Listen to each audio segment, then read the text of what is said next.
The evening rain pattered against the windows as Lee stood in her small kitchen, watching the kettle come to a boil. Outside, the streetlights flickered on one by one, casting long shadows across her living room.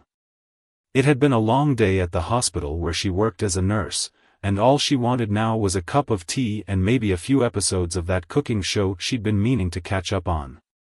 At 32, Lee had settled into a comfortable routine. She wasn't unhappy, exactly, but sometimes she caught herself wondering if this was all there was to life: work, home, sleep, repeat. Her apartment in the suburbs wasn't fancy, but it was hers, filled with plants and books and small treasures she'd collected over the years. The kettle whistled, and Lee poured hot water over her tea bag, watching as the water turned a deep amber. Just as she was about to take her first sip, the doorbell rang. Lee frowned. She wasn't expecting anyone, and it was nearly 8 p.m. on a Tuesday. Her friends always texted before dropping by, and packages were usually left by the door. For a moment, she considered ignoring it, but the bell rang again, more insistent this time. With a sigh, Lee set down her mug and walked to the door. Through the peephole, she could see a man standing on her porch, partially obscured by the porch light behind him. He appeared to be in his late 20s, with a dark jacket pulled tight against the rain. "Who is it?" Lee called through the door, one hand resting on the deadbolt. There was a pause before the man answered. "I'm looking for Lee Chen. My name is David. I think we might be related." Lee's heart skipped a beat. She didn't have siblings, at least, none that she knew of. Her parents had died in a car accident when she was 25, and they had never mentioned having other children. She was an only child, that's what they had always told her. "I don't know any David," she replied, her voice steadier than she felt. "I think you have the wrong house." The man shifted his weight from one foot to the other. "Your parents were Mei and June Chen. They moved here from Guangzhou in the 90s? A chill ran down Lee's spine. He knew her parents' names. How could he know that? "What do you want?"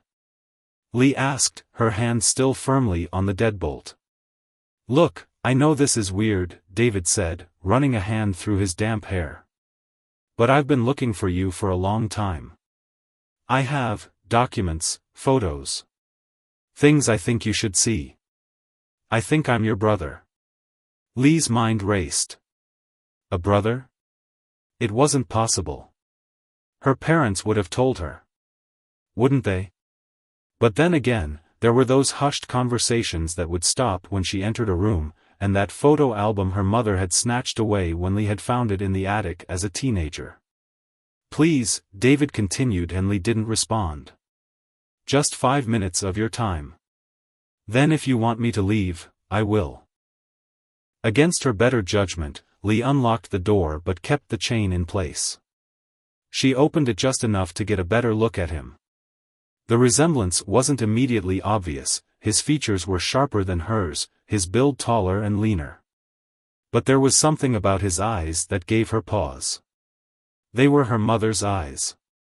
5 minutes, Lee said finally, closing the door to remove the chain before opening it again.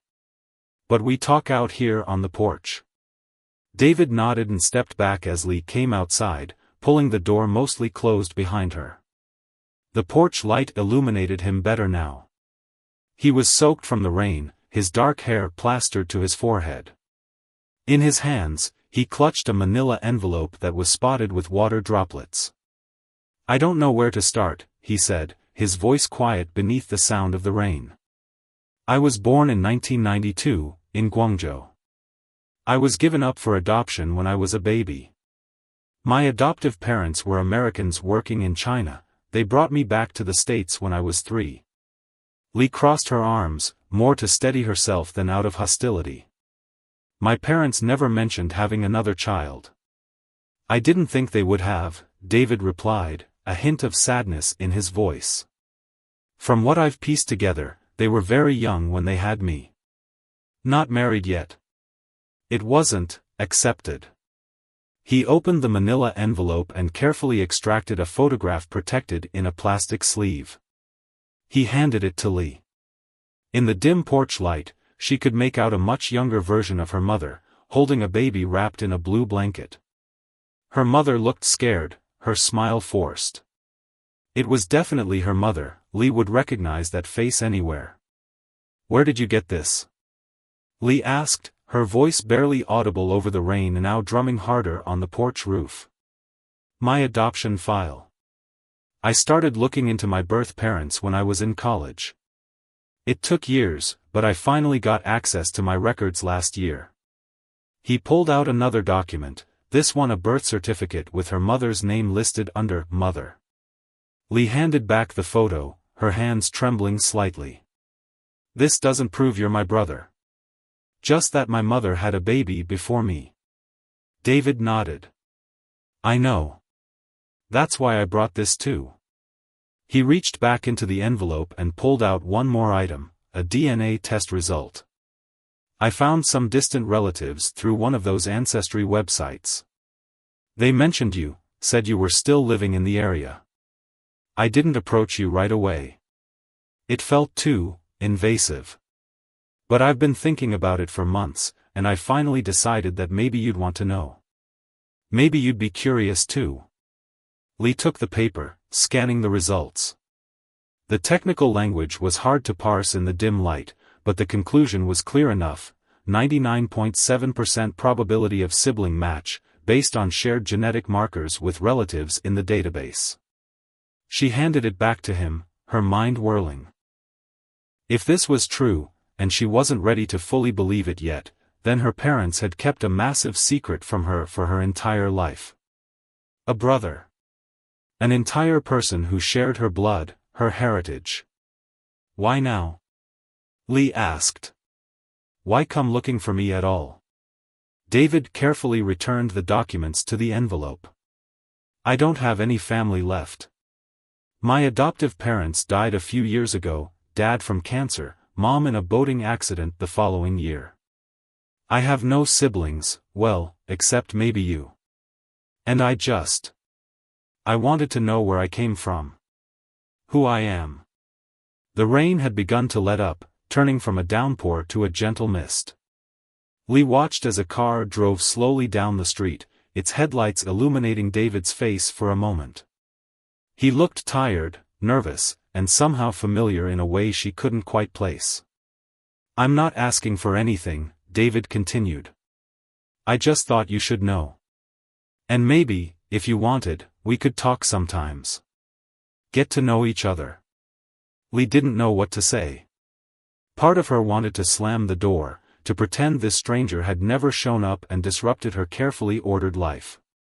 Another part was intensely curious, hungry for information about this hidden chapter of her family's history. "I need time," she said finally. "To process this. To think." David nodded quickly. "Of course.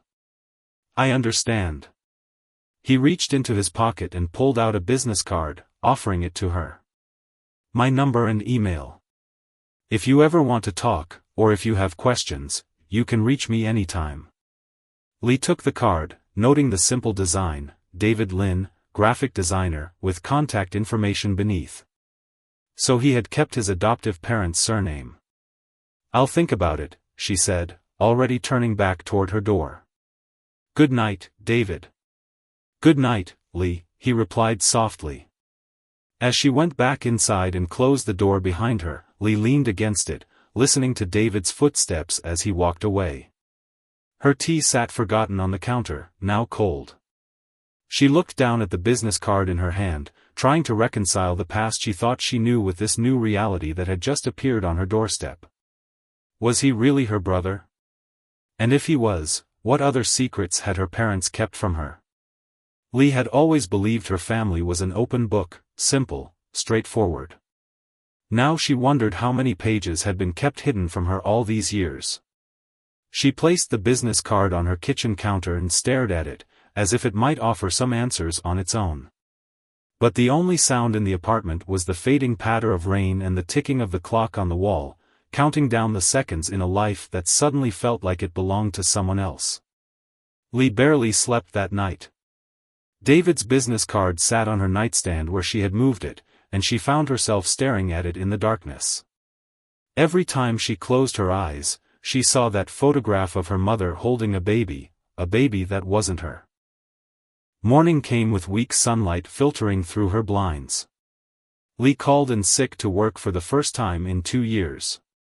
Her supervisor sounded concerned but didn't press for details, and Lee mentioned a family emergency. The irony wasn't lost on her. After a shower that failed to wash away her troubled thoughts, Lee sat cross-legged on her living room floor. Surrounding her were old photo albums she had pulled from the closet, dusty boxes of keepsakes her parents had left behind. She had inherited everything after the accident, but many of these boxes remained unopened, too painful to sort through at the time.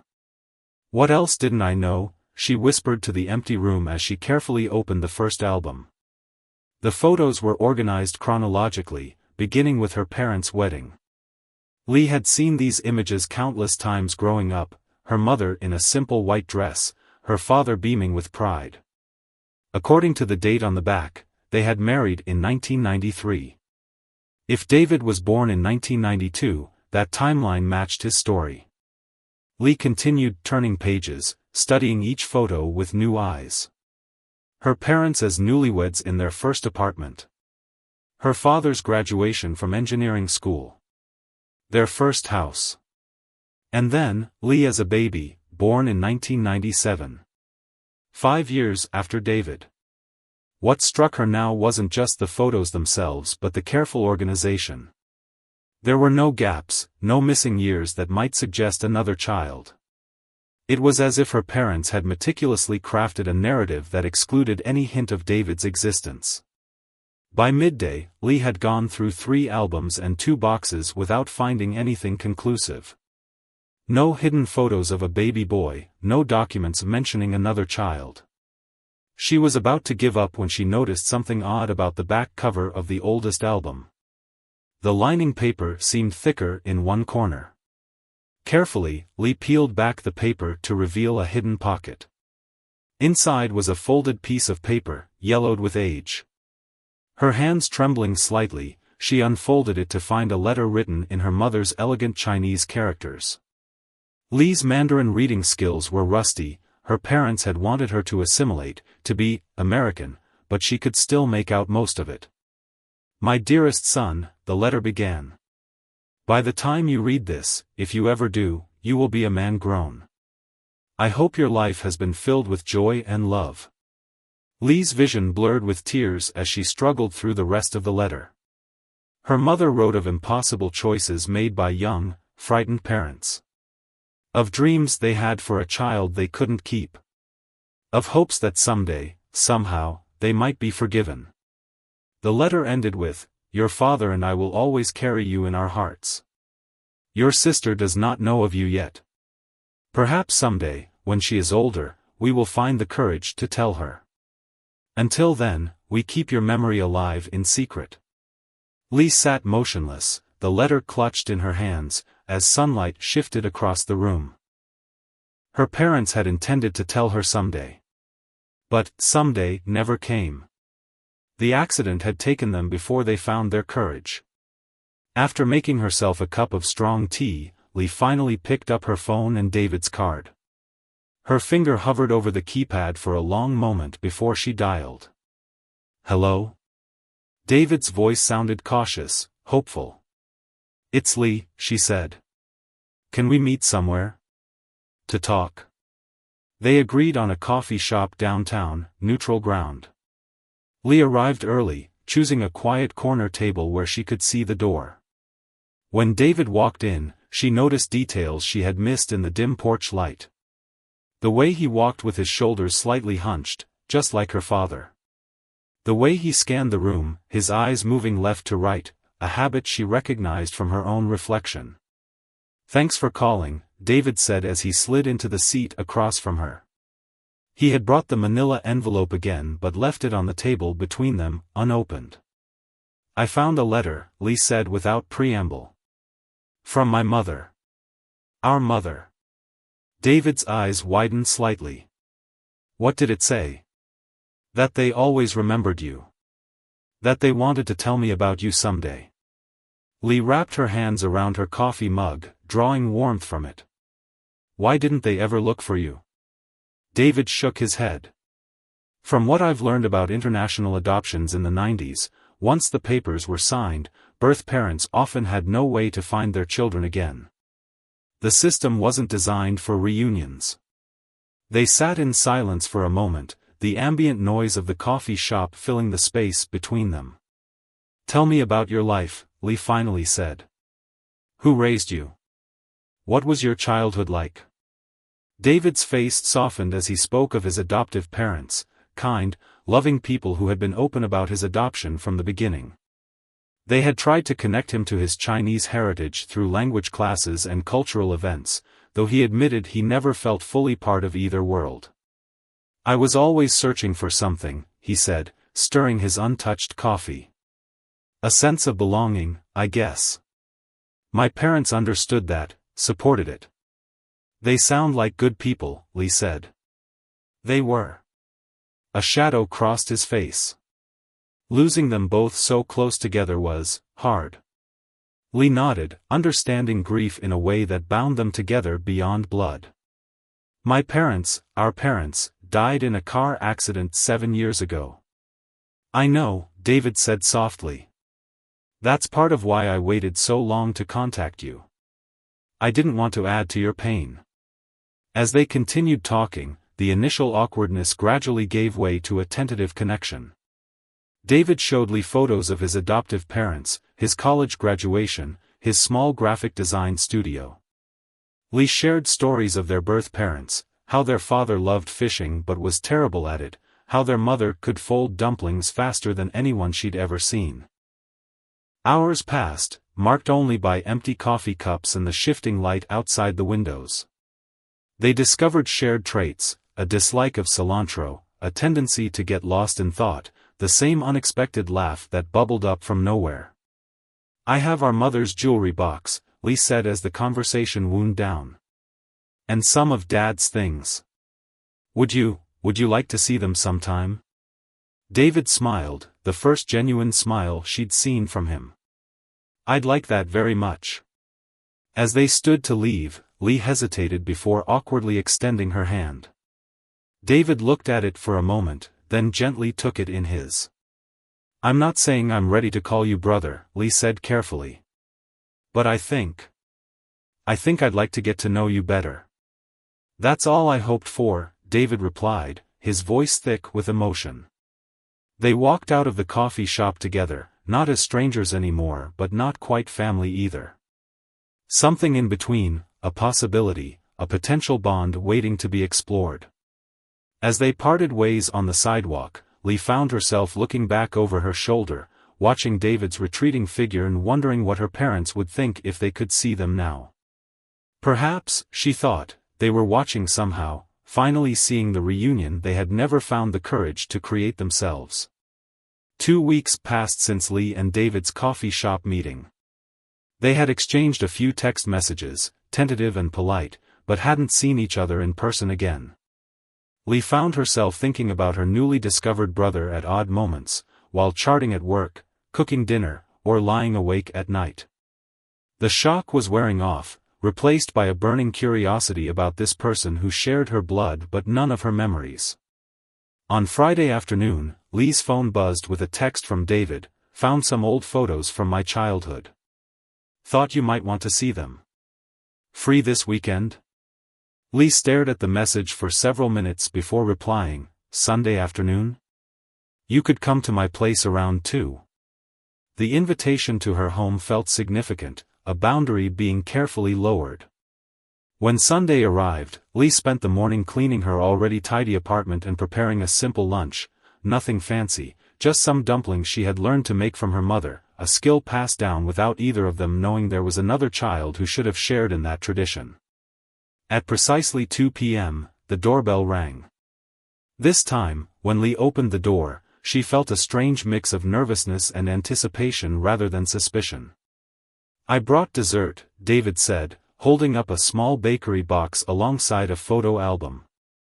Red bean cakes. Not sure if you like them. Lee smiled despite herself. They were Mom's favorite. Come in. They settled in the living room, and David placed the photo album on the coffee table between them. These are from ages 5 to 18. My parents were pretty thorough with documentation. As they flipped through the pages, Lee found herself studying each photo intently, trying to reconcile this boy's life with what might have been. There was David at 5, grinning with a missing front tooth. David at 10, holding a science fair trophy.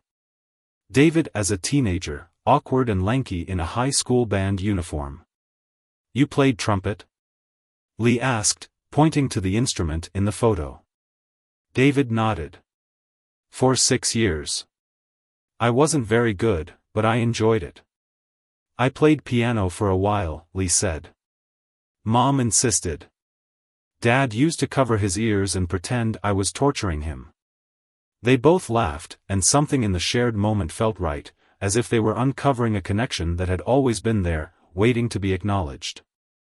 Over lunch, David asked about their parents, small details that painted a picture of the people he had never known.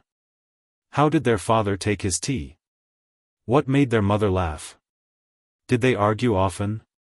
Lee answered as best she could, realizing as she spoke how much she had taken for granted, how many memories she had that David would never share. I keep thinking about how different things might have been, David said as they cleared the dishes together. If they had kept me, or if we had found each other while they were still alive. Lee placed a plate in the dishwasher with more force than necessary. I'm angry with them sometimes, she admitted. For keeping you a secret. For never giving me the chance to know my brother. It was the first time she had called him that, brother, and the word hung in the air between them. I understand why they did it, David said softly. They were young, probably terrified. Different time, different culture. But still. Still, Lee agreed. After lunch, Lee brought out the jewelry box she had mentioned at the coffee shop. It was a delicate wooden thing, inlaid with mother-of-pearl. Inside were their mother's modest treasures, a jade pendant, pearl earrings, a gold wedding band. She wore this pendant on special occasions, Lee explained, holding up the smooth green stone. She told me it had been in her family for generations. David looked at the pendant but didn't touch it. Do you think she would have wanted me to have anything of hers? The question caught Lee off guard. She had been so focused on her own feelings about the situation that she hadn't really considered what their parents would have wanted now. Would they have wanted David to have some tangible connection to them? I think, Lee said slowly, that she would want you to have something. To know you weren't forgotten. She rummaged through the box until she found a simple silver chain with a small circular pendant. The Chinese character for strength was etched into its surface. Dad gave this to her when they first came to America, Lee explained. She said it was to remind her that they were strong enough to build a new life here. She held it out to David. I think it belongs with you now. David took the necklace carefully, running his thumb over the character. Thank you, he said, his voice thick with emotion. As the afternoon light began to fade, they moved to more neutral topics, their jobs, friends, daily lives. David showed Lee photos of his graphic design projects, and she told him about her most memorable patients. It was easier now, this exchange between them, less weighted with unspoken questions. When David mentioned a childhood trip to Yellowstone, Lee felt a sharp pang of recognition. We went there too, she said. I was about 12. Dad was obsessed with seeing Old Faithful. We waited for hours, and when it finally erupted, his camera battery died. David laughed. Let me guess, he was grumpy for the rest of the day. The rest of the trip, Lee confirmed, then paused. How did you know? Just a guess, David said. My adoptive dad was the same way about technology.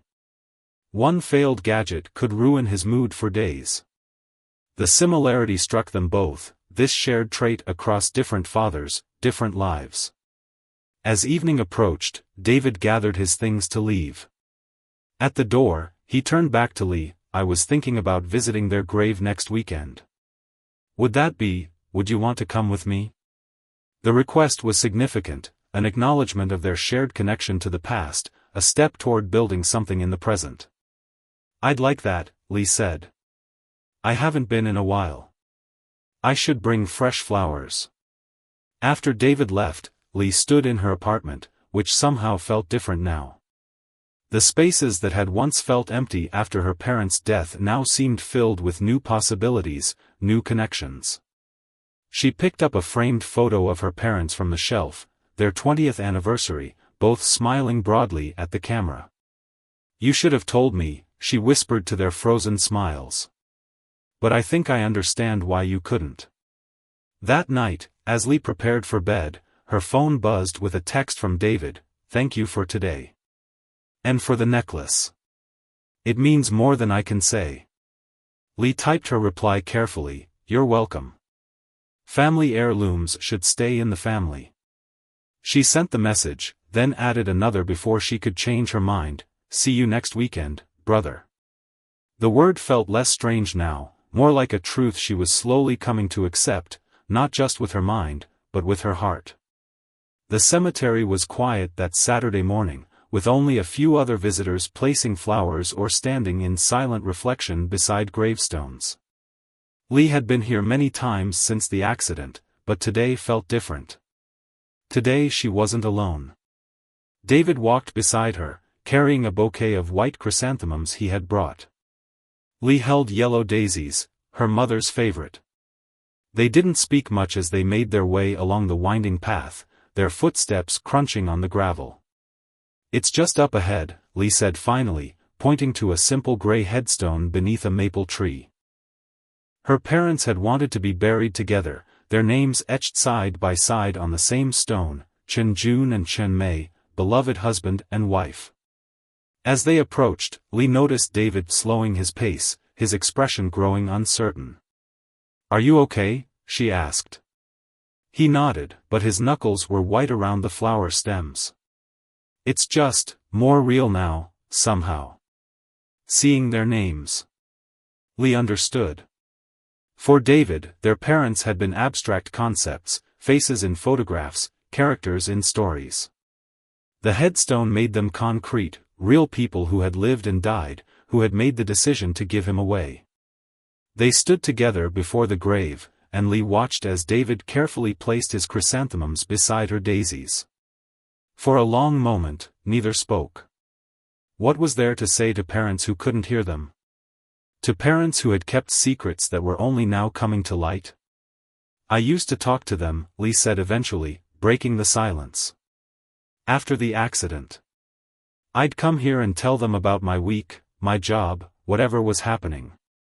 It made me feel like they were still listening." David glanced at her, then back at the headstone. "What would you tell them about me?" The question hung in the air between them, heavy with unspoken emotions. Lee considered her answer carefully. "I'd tell them that you turned out well," she said finally. "That you're kind and thoughtful.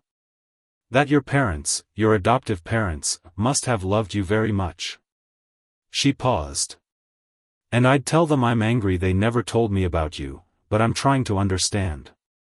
David nodded, blinking rapidly against unexpected tears. "I'd tell them I forgive them," he said, his voice barely above a whisper. "For giving me up. I had a good life. Different, but good." They stood in silence again, the autumn breeze rustling the maple leaves overhead. After a while, Lee reached out and tentatively took David's hand.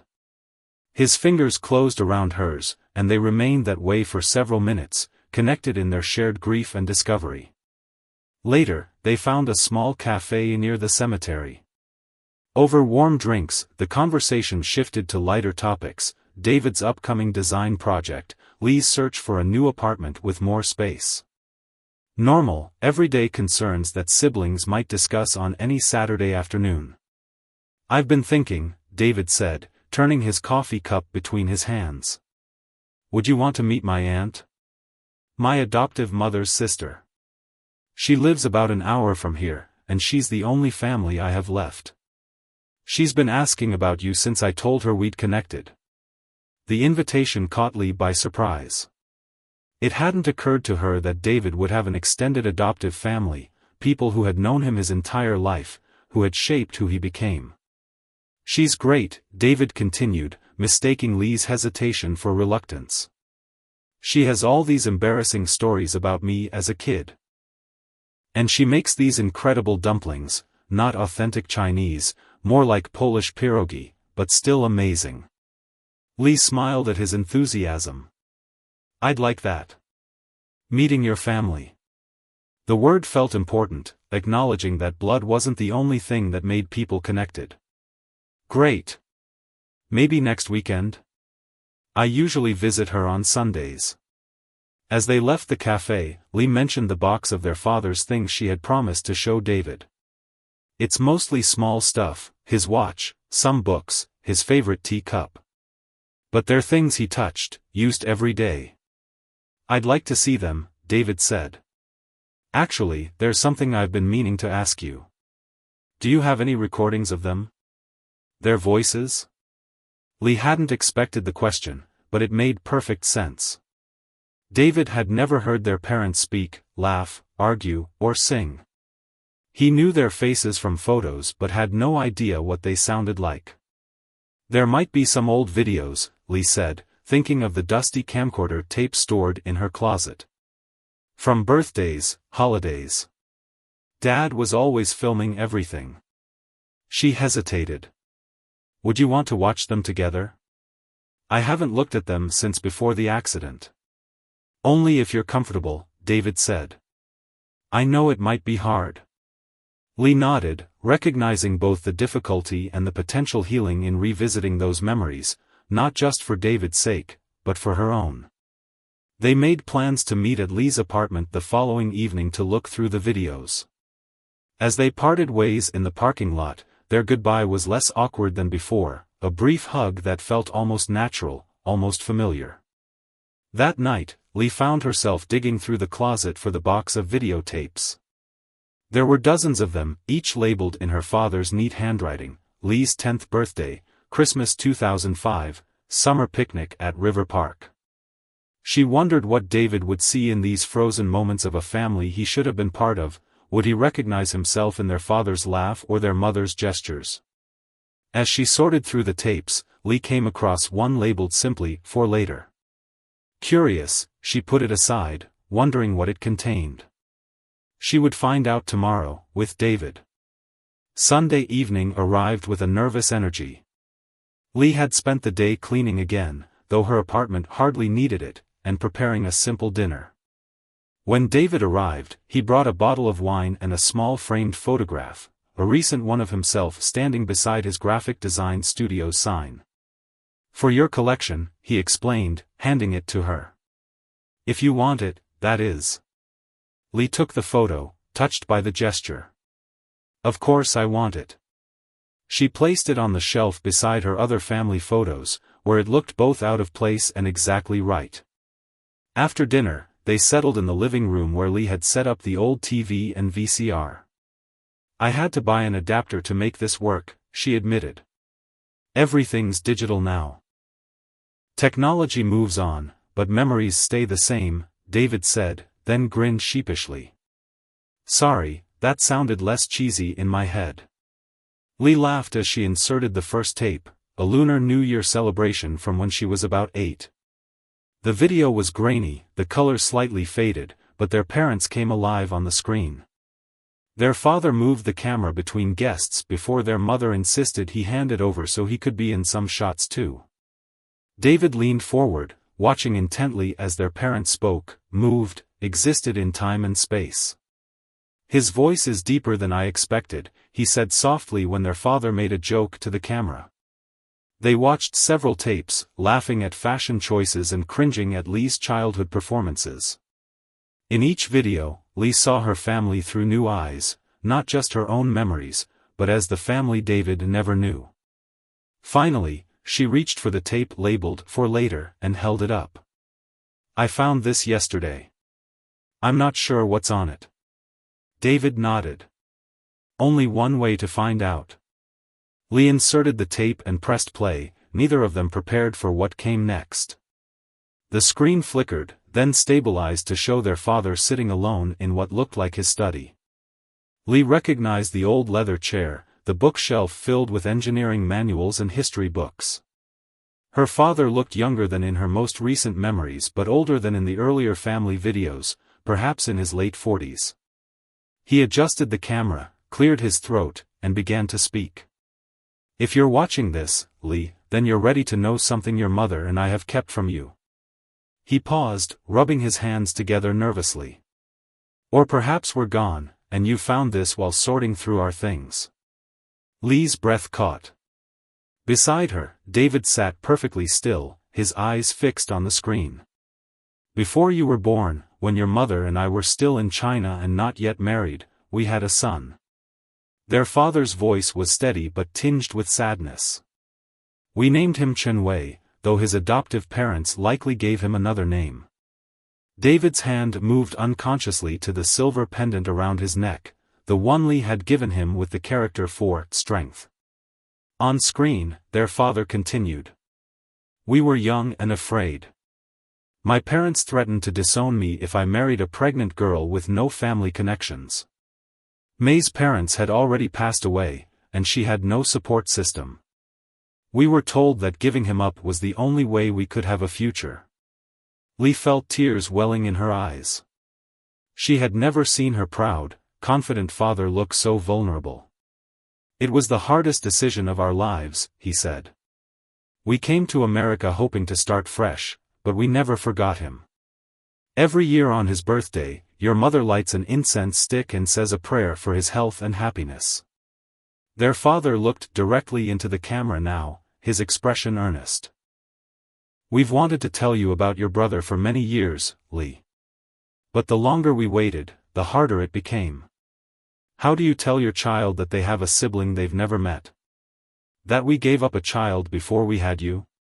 Lee glanced at David, who was wiping tears from his cheeks.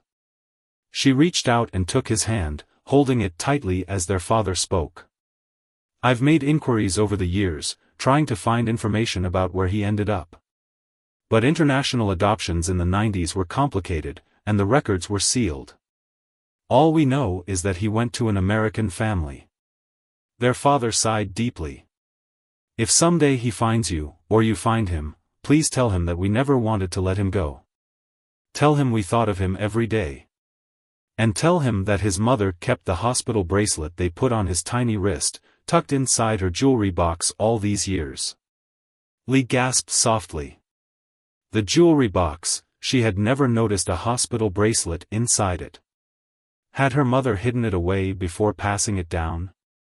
Lee, if your brother comes into your life someday, I hope you will welcome him as family. And Wei, if by some miracle you are watching this too. Their father's voice cracked. Know that you were loved. Always. The video ended, the screen going to static. Neither Lee nor David moved to turn it off. The silence in the room was broken only by their quiet breathing and the soft hiss from the TV. Wei, David said finally, testing the name on his tongue. Chen Wei. Strength, Lee said softly. That's what Wei means. The same character as on the pendant. They looked at each other, the realization sinking in. Their parents had kept David's Chinese name alive in that small silver token all these years. I need to check something, Lee said, suddenly standing and hurrying to her bedroom. She returned with the wooden jewelry box, setting it on the coffee table and opening it carefully. She had gone through this box dozens of times over the years but had never searched it with this specific purpose. Now, she removed each piece of jewelry methodically, setting them aside until the box appeared empty. Then, pressing gently on the bottom panel, she felt it give slightly. There was a hidden compartment. With trembling fingers, Lee pried up the false bottom to reveal a small plastic hospital bracelet, yellowed with age, bearing the name, Chen Wei, and a birthdate that matched what David had told her. They never forgot you, Lee whispered, holding it out to him. David took the tiny bracelet, cradling it in his palm. It was made for a newborn's wrist, his wrist, over 30 years ago. All this time, he said, his voice thick with emotion. They kept it all this time. They sat together in silence, processing the message from beyond, parents who had wanted to confess, to explain, to connect the fractured pieces of their family. Eventually, Lee got up and made tea, a habit she had inherited from her mother for dealing with overwhelming emotions. As they sipped from steaming cups, the conversation gradually shifted from shock and grief to something lighter. You know, Lee said, I always wanted a brother growing up. I used to beg my parents for a sibling. David smiled sadly. And I always wondered what it would be like to have one. My parents couldn't have more children after they adopted me. They chose you, Lee said. Our parents didn't have that courage. They were in a different situation, David said, surprisingly with his defense of their birth parents. Young, scared, facing family pressure. Your video proves they regretted it, carried the weight of it all those years. Lee nodded, touched by his compassion. When did you decide to look for us? For them? David set down his teacup. I always knew I was adopted, but I didn't really start searching until after college. My parents supported it, they were never threatened by my curiosity about my birth family. He paused. After they died, it became more important somehow. Like I needed to connect all the pieces of who I am. And now? Lee asked. Now that you've found half of what you were looking for. David considered the question. Now I have answers I never expected to get. I know they didn't give me up because they didn't want me. I know they remembered me. He looked at Lee and I found you. The simple statement hung in the air between them, encompassing weeks of cautious meetings, shared memories, and growing connection. I was thinking, Lee said after a moment. I have some vacation time saved up. Maybe after we visit your aunt next weekend, we could take a trip together.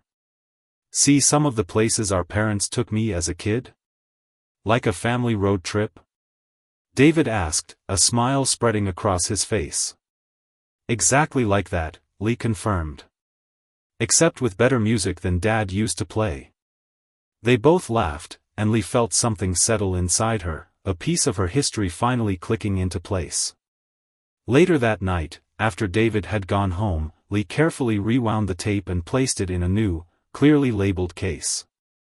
She put the hospital bracelet back in its hiding place in the jewelry box, but not before taking a photo of it to send to David. Then she picked up the framed photograph David had brought, himself standing proudly beside his design studio sign, and moved it to her bedside table where she would see it first thing in the morning and last thing at night. Her brother. Her family. Found after all these years. As Lee drifted off to sleep, she couldn't help wondering, what would their parents think if they could see them now? Two siblings, separated by circumstance but connected by blood, finding their way back to each other despite everything. She liked to think they would be proud. And maybe, finally, at peace. The drive to meet David's aunt took just over an hour, winding through suburban neighborhoods before giving way to more rural landscapes. Lee sat in the passenger seat of David's blue sedan, watching the scenery change from apartment buildings to strip malls to farmhouses and open fields. Aunt Nora has lived in the same house for 30 years, David explained as they turned onto a tree-lined street. My parents looked at moving her closer to them a few times, but she refused. Said she'd die in this house, surrounded by her gardens. Lee smiled, thinking of her own parents' attachment to their home. Stubbornness must run in your family. In our families, David corrected gently. The distinction, the acknowledgement of their dual heritage, wasn't lost on Lee. She was beginning to understand that family wasn't an either/or proposition. David was shaped by both his birth parents and the couple who had raised him. They pulled into the driveway of a small white cottage with bright blue shutters and flower beds bursting with late summer blooms. Before they could even exit the car, the front door swung open, and a silver-haired woman in gardening clothes hurried out to meet them. "You're here," she called, wiping her hands on her apron. "Right on time, as always, David. You're so like your father that way." Lee felt a momentary confusion. Which father was Aunt Nora referring to? Before realizing it didn't matter. Both men had contributed to who David was now. David made the introductions as they walked toward the house. "Aunt Nora, this is Lee. Lee, this is my aunt, Nora Williams." The older woman beamed at Lee, her eyes crinkling at the corners. "So you're the sister. I've been dying to meet you ever since David told me he'd found you." Without warning, she pulled Lee into a warm hug. "Welcome to the family, dear." The simple greeting brought unexpected tears to Lee's eyes. In all the weeks since David had appeared on her doorstep, she had been so focused on what she had lost, years of knowing her brother, honesty from her parents, that she hadn't fully appreciated what she had gained, an extended family, connections she never knew existed. Inside, the cottage was cozy and cluttered in the best possible way, shelves lined with books and photographs, comfortable furniture that invited you to sit, and the smell of something delicious baking in the kitchen. "That's lemon cake in the oven," Nora explained, catching Lee's appreciative sniff. "David mentioned you like citrus desserts." Lee glanced at her brother, touched that he had remembered such a small detail from one of their conversations. As Nora busied herself in the kitchen, David gave Lee a tour of the small house, pointing out photographs of his childhood, summer vacations at a lake house, his high school graduation, holiday gatherings with his parents and Nora. "And this," David said, stopping before a framed collage, "is what my parents put together when they adopted me." The collage contained their adoption paperwork, a photo of baby David with his adoptive parents, and, to Lee's surprise, a small fabric square of what looked like a baby blanket. "They kept everything," David explained. "Every document, every memento from China. They wanted me to have it all when I was old enough to understand." "They sound like wonderful people," Lee said softly. "They were. Mom would have loved you," David replied. "She was always asking if I wanted to search for my birth family. Said everyone deserves to know where they come from." Over lunch, Nora regaled Lee with stories of David's childhood, his determination to build a tree house despite having no carpentry skills, his brief but intense phase of wanting to be a professional magician, his first art show in middle school where he sold every piece he had created. "He's always been creative," Nora said proudly. "Gets that from his mother, my sister. She was a painter, you know." "And stubborn," David added with a smile. "That's definitely from Dad." "Both dads, I'd say," Nora quipped, winking at Lee. "From what David's told me about your father, he wasn't one to back down easily either." Lee nodded, warmed by how easily Nora spoke of both sets of parents, acknowledging all the threads that had woven together to create David's life. After lunch, while David helped Nora with the dishes, Lee wandered into the living room and found herself drawn to a bookshelf filled with photo albums. One was labeled simply "David," and she couldn't resist opening it. Inside were photos she hadn't seen on the tour: David as a toddler, taking his first steps, David missing his front teeth, grinning widely at the camera, David as a teenager, lankier than he was now, standing awkwardly at what appeared to be a school dance. "My awkward phase," David said from behind her, making Lee jump. "I was all limbs and no coordination. I had braces and a bad perm," Lee confessed. "We all have those years." They sat together on the worn sofa, flipping through the album while Nora bustled around the kitchen, occasionally calling out additional details about certain photos. "This is so strange," Lee said quietly, studying a picture of 10-year-old David building a sandcastle. "I have a whole lifetime of memories with our parents, and you have a whole different lifetime with yours. It's like we've been living in parallel universes that suddenly collided." David nodded thoughtfully. "I used to imagine what my birth family was like. Whether I had siblings. What they did for fun. If they thought about me. He paused. I never expected to actually find answers. And now that you have? Lee asked. Now I'm grateful, he said simply. For all of it. For my parents who chose me, and for our birth parents who never forgot me. For Aunt Nora. He smiled at her. And for a sister who was willing to open her door to a stranger. The afternoon passed quickly, filled with stories and laughter and Nora's insistence that they try 3 different kinds of dessert. When it was time to leave, the older woman hugged them both tightly. You'll come back soon, she told Lee, making it a statement rather than a question. Both of you. Family dinners should be on Sundays. In the car heading back to the city, Lee felt a contentment she hadn't experienced in years, the sense of belonging to something larger than herself, a family expanding rather than contracting. Thank you for today, she told David. For sharing your family with me.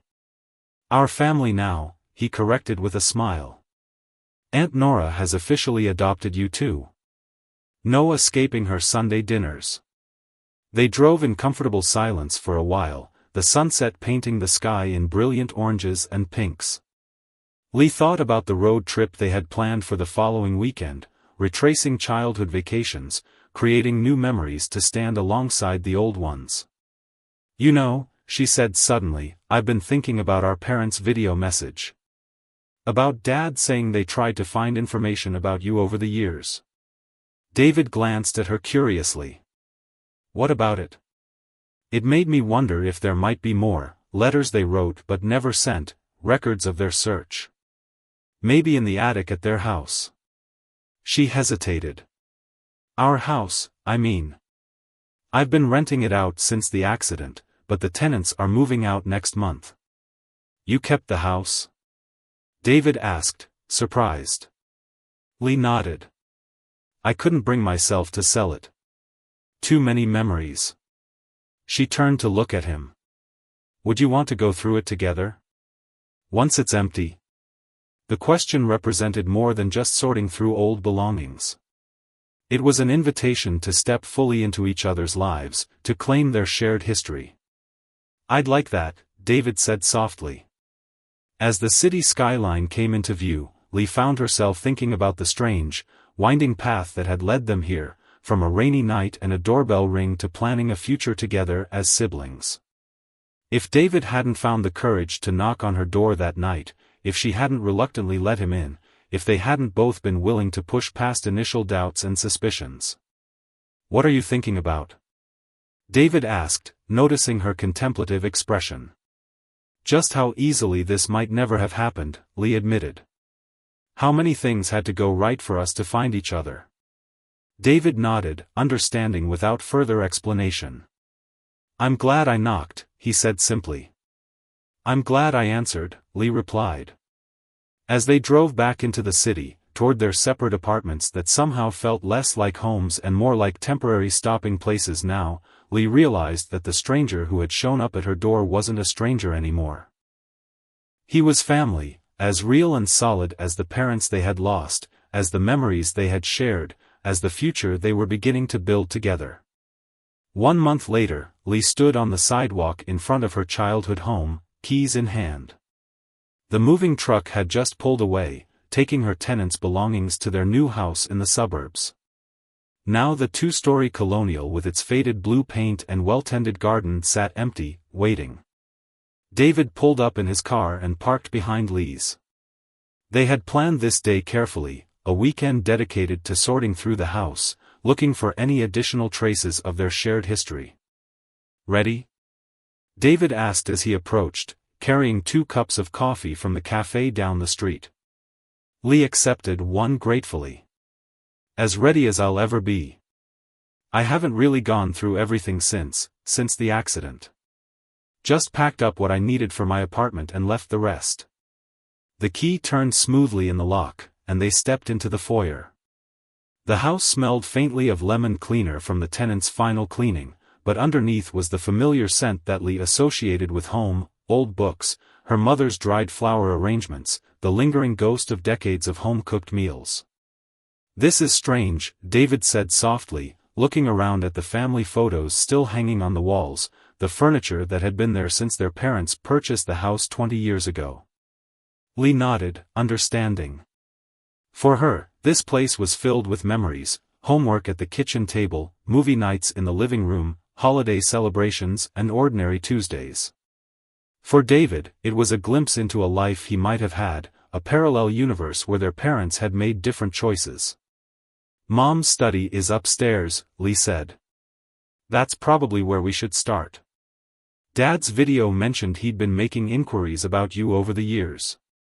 If there are records, they'd be in her filing cabinet." They made their way upstairs, past Lee's old bedroom with its faded posters still on the walls, past the guest room where relatives from China had occasionally stayed, to the small room at the end of the hall that had been their mother's private space. The study was exactly as Lee remembered: bookshelves lining one wall, a small desk beneath the window, and a filing cabinet in the corner. Their mother had been meticulous about organization, keeping everything from tax records to family recipes carefully labeled and stored away. "She would have kept anything important in here," Lee explained, kneeling before the filing cabinet. "She didn't believe in digital storage, said paper couldn't be hacked." David smiled. Wise woman. They worked methodically through the drawers, reading folder labels and setting aside anything that might be relevant. After an hour of searching, David pulled out a folder simply labeled "Way." Their eyes met over the open drawer. "This is it," Lee said softly. Inside were documents spanning decades, letters to adoption agencies in China, responses explaining that records were sealed or incomplete, business cards from private investigators, printouts of early internet searches. Their father hadn't exaggerated, they had been looking for David for years. Beneath these was a sealed envelope addressed simply, "To our son." Lee handed it to David, whose hands trembled slightly as he opened it. The letter inside was written in their mother's elegant handwriting, dated just 2 years before the accident. "My dearest Wei," it began. "I don't know if you will ever read these words. We have searched for you for many years without success. The international adoption system is complex, and records from the time you were born are not easily accessible. But I write this letter with hope in my heart that someday, somehow, it will find its way to you. I want you to know that not a day has passed that I haven't thought of you, wondered about you, prayed for your happiness and health. You have a sister named Lee. She doesn't know about you yet. Your father and I have tried many times to tell her, but the words never come easily. How do we explain that we made a choice out of fear and youth that we have regretted every day since? We will tell her soon. We must. If you are reading this, if you have found us or we have found you, please know that you were always loved, always remembered, always part of our family even in absence. With all my love, your mother." David folded the letter carefully when he finished reading, his eyes wet with tears. Without a word, Lee put her arm around his shoulders, and they sat together on the floor of their mother's study, surrounded by evidence of a search that had spanned decades. "They really did try to find me," David said finally. "They never stopped," Lee confirmed. They spent the rest of the day going through the house room by room, finding small treasures and shared stories in each space. In their father's workshop in the basement, they discovered a small wooden toy box with intricate carvings. "He made this the year before they died," Lee explained, running her fingers over the smooth wood. "He wouldn't tell me what it was for. Said it was a surprise for someone special." Inside the box was a collection of small wooden toys, animals, cars, a tiny train, all handcrafted with remarkable detail. "I think these were for you," Lee said. "Or maybe for your children someday." He was waiting to give them to you. David picked up a small wooden dragon, examining the careful craftsmanship. "He was talented. He would have taught you, if things had been different." They continued their exploration, finding more connections in unexpected places: a journal where their mother had recorded significant dates in both their lives, a photo album with an empty section labeled "Wei's Family," space left for pictures she hoped to add someday. As evening approached, they ordered takeout from their parents' favorite Chinese restaurant and ate in the kitchen, sitting at the same table where Lee had done her homework and eaten family meals for years. "What will you do with the house?" David asked. "Find new tenants?" Lee looked around the kitchen, seeing it with new eyes. "Actually, I've been thinking about moving back in. My apartment feels too small lately, and this place, it's home." "It's a lot of space for one person," David observed. "That's the thing," Lee said, meeting his gaze. "I was wondering if you'd consider moving in too. Just until you find a place closer to the city for your design business. Or longer, if you wanted." She hurried on before he could respond. "The master bedroom is on the first floor, and there are 2 bedrooms upstairs. We'd have plenty of space." David looked surprised, then thoughtful. "Living together? As roommates?" "As family," Lee corrected. "This house should have been yours too. Maybe it still can be, in a way." Later that night, as they sat on the back porch watching fireflies blink in the gathering darkness, Lee felt a sense of rightness settle over her. The past few months had been a journey of discovery, painful at times, joyful at others, but leading ultimately to this moment of quiet companionship. "I'm glad you found me," she said, breaking the comfortable silence. "I'm glad you let me in," David replied. "That first night, standing on your porch in the rain. I almost lost my nerve." "What made you stay?" David considered the question. "Hope, I guess. Hope that the missing pieces of my life might finally make sense." "And do they?" Lee asked. "Make sense now?" "More than they did." He smiled. "It's still complicated. I still have 2 sets of parents, 2 histories. But now those histories connect instead of standing apart." As night fell completely, they locked up the house that had witnessed so much of their family's story, the joys and sorrows, the secrets and revelations. Tomorrow they would continue sorting, planning, figuring out the logistics of their new shared life. But tonight, they simply sat together as brother and sister, no longer strangers but family reunited at last. The journey that had begun with an unexpected knock at Lee's door had led them here, not to an ending, but to a new beginning. 2 paths that should have run parallel had finally converged, creating a future neither of them had imagined but both now embraced. In the quiet darkness of the backyard where they both should have played as children, Lee and David made silent promises to their parents, to honor their memory, to forgive their mistakes, and to build the family connection that circumstances had once denied them. The stranger who had showed up at Lee's door claiming to be her long-lost sibling wasn't a stranger anymore. He was David, her brother, her family. And together, they would write the next chapter of their story.